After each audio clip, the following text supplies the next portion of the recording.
10 totally wrong facts everyone still believes about their finances in retirement. I got this from a viewer comment, asked this question, not these exact same words, but 10 things people continue to get wrong. So I'm going to continue to lay out the facts, what's been my experience. I've been retired 6 years now. It's not a prescription for everyone, but I'm sharing my journey to help you retire with a little bit more confidence, maybe just a little bit earlier. So let's jump into these 10 facts that people still believe. Number one, and I'm not trying to offend anybody with these, okay? I'm just sharing. Number one, a certified financial planner is smarter than you, okay? They are great at outside eyes, okay? They have focused their training and their experience. So they do know a lot more, but you can easily get this information. It's available on YouTube, it's available in documents, it's available in books. It's not that hard to get the information to be your own financial planner. But I'm telling you, it takes work, consistent work, rules change, and there's a trap in here of going it alone. For all you DIYers, there's a trap that I see almost everybody step in, okay? I'm gonna discuss it later. It's one of the 10, okay? There's a trap, but a certified financial planner, they just chose to study something different than you. I've interviewed 7 financial planners. They were all good people, all trying to help out, but you can do this, but it's gonna take work. Number 2, you're gonna be healthy for another 10 years. And my point here is so many people, work another year, they work till they're 62, 65, 67, because they love their job, they like what they're doing, and they're healthy, and they retire at 67, and they just project out that they're going to be healthy for another 10 years.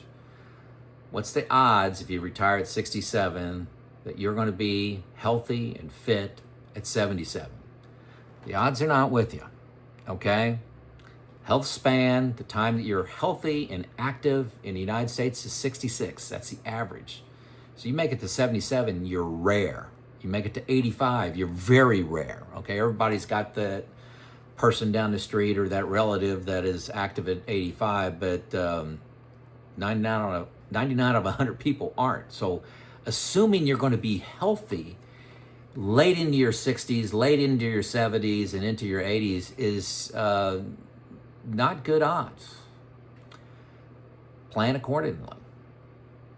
Number 3, I'm going to live to 95. I'm going to use that in my planning models. I see that a lot. I don't know why 95 is the most common. I rarely see 100, but get the obituaries out and look at the people that die in their 70s and in their early 80s. You're lucky if you make it to 80. And most people are putting in their plans as 95, and that's causing them to work longer and save more money. Number 4, working part-time is a failure. Boy, you wouldn't believe how much I hear this. To me, it's a secret way to get paid, have less stress, to socialize, and sample retirement. And it can enable you to retire years earlier. My brother did this. You retire, work 20 hours a week, 15 hours a week.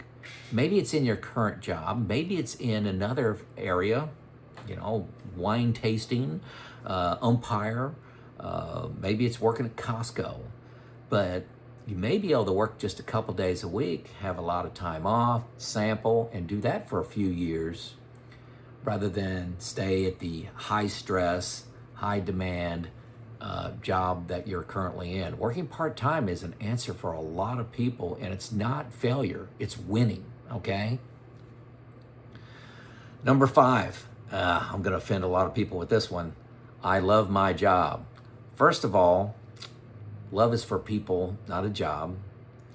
My opinion, okay? Second, what are the odds? Here's what I like to say. What are the odds that you found the only thing that you could be happy doing, and that's your job? There's nothing else that you can love like volunteering, working for a nonprofit, painting for Habitat, starting a study group, babysitting for your granddaughter 1 day a week. You know, taking your granddaughter to the zoo. Those are all things that I do and enjoy. I believe after you retire and advance 5 years, you're going to look back and say, I can't believe I said I loved my job. I should have retired a year earlier. So don't fool yourself. This is a challenge for you, okay? Don't kill me in the comments on this either. Number 6, Medicare is free health care. Those of you that are paying into work plans and paying for you and your spouse $200 a month, $250, $300 a month, you're going to see 2x that, okay? Medicare, I'm talking about traditional now. There's the Advantage plan that's different than this. But what's free is hospital coverage. You have to pay for supplements for like Part B, which are doctor's visits, outpatient care. There's also Medigap that covers your, if you want to get it to cover your copays, for example. And you also have to pay for Part D for prescriptions. Also, you'll find that dental and vision aren't covered. Like I said, with traditional, I think Advantage will cover that. But most people find out that healthcare insurance is going to be 2x at least of what they're paying at their workplace. Now, it's going to be cheaper for me. I'm getting private outside. It's going to be about 50% expense reduction for me. So number 7, spending. I don't know why this is hard for people. There's a lot of people talking about it, smarter than me on YouTube, but spending continuously increases in retirement. They use the 4% rule, adjusted for inflation every year for the next 30 years. That's my spending model. The reality is you're going to have some one-time expenses. You're going to have some highs and lows.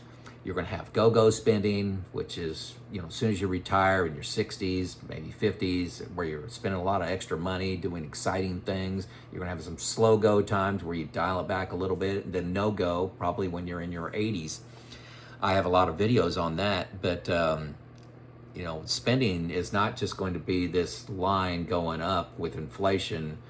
I don't know that has not been my experience, and I don't know anybody that has been their experience.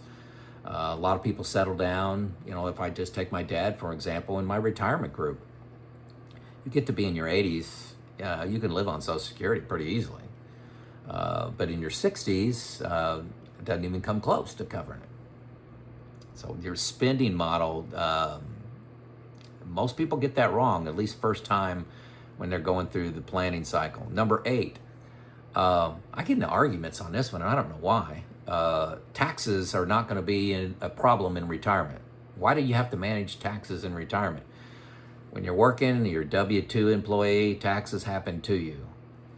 When you're retired, if you've saved a lot pre-retirement or pre-tax, you're going to learn the acronym RMD, Required Minimum Distribution, and you need to know how that's going to hit you when you're 75. It's 75 for me. It's ramped up from 72 up to 75, depending on your age. So study that or learn that. But RMDs are required amounts to take out of my investments, and it throws me up into some pretty high tax brackets. So while I'm 60, I started this a few years ago, I can actively take things out of my pre-tax and put it into a Roth account, let it grow tax-free to minimize my taxes when I'm 75 on. It's a big deal. Management of taxes is huge.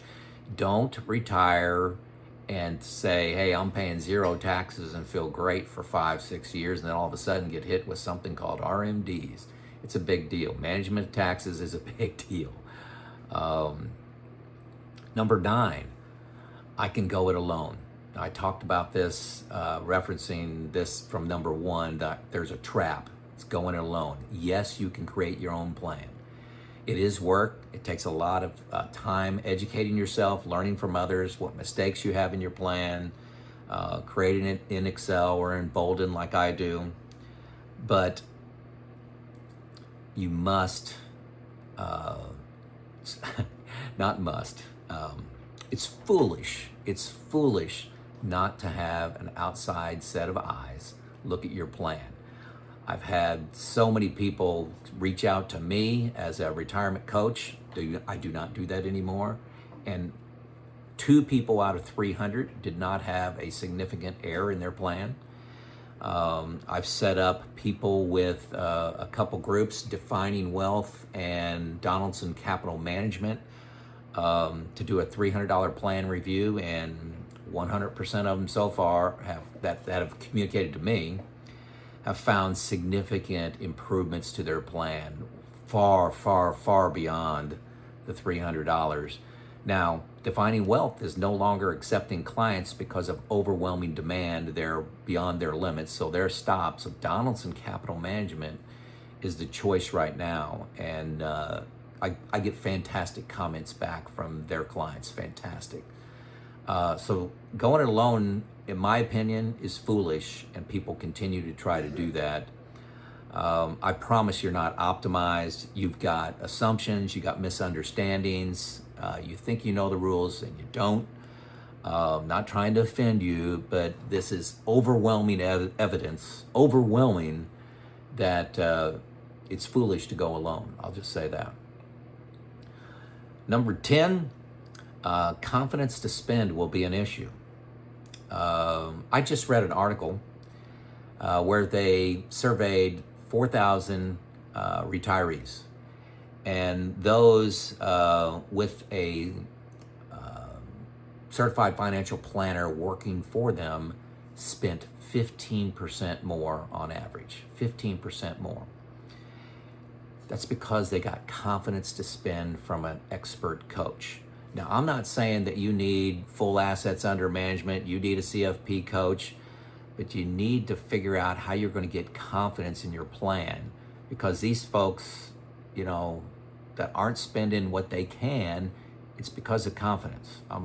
It's an issue affecting me that I have to, actively work to try to spend. It's different. It's different when you're protecting your nest egg, believe me. I have a retirement group where I have 2 other individuals that I share all my expenses, all my savings, and they give me feedback, they give me challenges. It gives me a lot of confidence knowing that they're in my corner. You could have your plan reviewed by a certified financial planner at Donaldson Capital Management. There's a link to that below.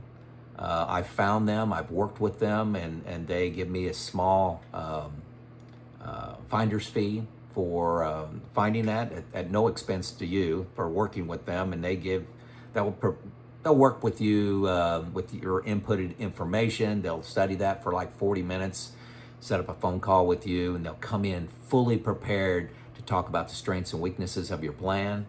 That's an absolute bargain for $300.